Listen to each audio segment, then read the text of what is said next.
And now, something very special.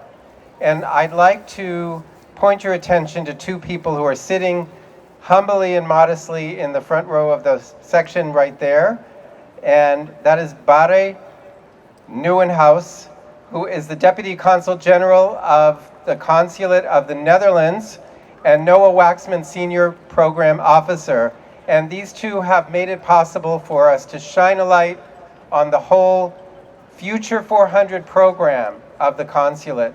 And this evening is in honor of that wonderful tribute to the people of the land here and the arrival of the Dutch and everything that's happened and will be happening in the future. A great future of dance. Thank you so much, Barry and Noah.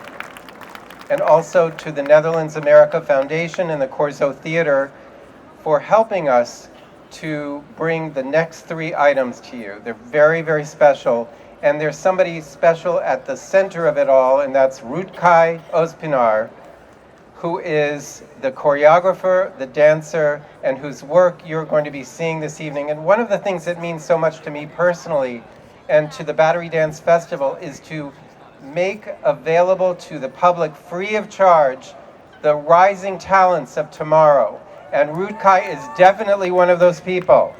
So we're going to see him first in Aphorisms, a solo, and by the way, this is a world premiere. So Rutkay Özpinar in Aphorisms.